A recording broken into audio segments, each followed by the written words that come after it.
SFI പ്രവർത്തകരുടെ മർദ്ദനത്തിനിരയായ police ഉദ്യോഗസ്ഥനെതിരെ കേസെടുത്തതിന് പിന്നാലെ വിചിത്രവാദവുമായി FIR.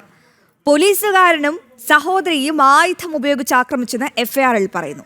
എന്നാൽ ആക്രമണം നടത്തിയ SFI പ്രവർത്തകർക്കെതിരെ എടുത്ത കേസിൽ ദുർബല വകുപ്പുകളാണ് ചുമത്തിയിരിക്കുന്നത്. അതേസമയം പോലീസുകാരനെതിരെ നടപടി സ്വീകരിച്ചതിൽ സേനയിൽ നിന്നും വിമർശനവും ഉയരുകയാണ്.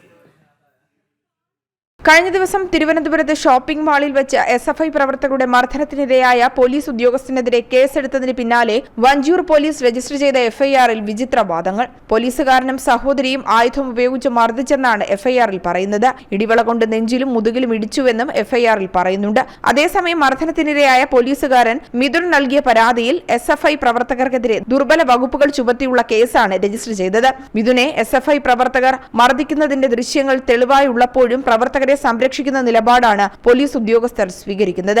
ഇതിനെതിരെ സേനയിൽ നിന്ന് തന്നെ അമർഷം ഉയരുകയാണ്. കൃത്യനിർവഹണത്തിന്റെ ഭാഗമായി നടന്ന സംഭവത്തിൽ പോലീസ് ഉദ്യോഗസ്ഥനെ പിന്തുടർന്ന് ആക്രമിച്ചത് അംഗീകരിക്കാനാകില്ലെന്ന നിലപാടാണ് കേരള പോലീസ് അസോസിയേഷനുള്ളത്. 2 ദിവസങ്ങളായി തിരുവനന്തപുരത്ത് നടക്കുന്ന അസോസിയേഷന്റെ സമ്മേളനത്തിൽ ഈ വിഷയത്തിൽ പ്രമേയമടക്കം പാസാക്കി നിലപാട് വ്യക്തമാക്കാനാണ് ആലോചന. ഇക്കഴിഞ്ഞ ന്യൂ ഇയർ രാത്രി സമയപരിധി കഴിഞ്ഞിട്ടും DJ പാർട്ടി അവസാനിപ്പിക്കാത്തതിനെ തുടർന്ന് SFI പ്രവർത്തകരും പോലീസുകാരും തമ്മിൽ വാക്കേറ്റവും സംഘർഷവും ഉണ്ടായിരുന്നു. ഇതിന്റെ പ്രതികാരമായാണ് കഴിഞ്ഞ ദിവസം മാളിൽ വെച്ച് SFI പ്രവർത്തകർ കുടുംബത്തോടൊപ്പം എത്തിയ മിഥുനെ മർദ്ദിച്ചതിന്റെ ദൃശ്യങ്ങൾ സമൂഹമാധ്യമങ്ങളിൽ വ്യാപകമായി പ്രചരിക്കുകയും ചെയ്തിരുന്നു. ജനം, തിരുവനന്തപുരം.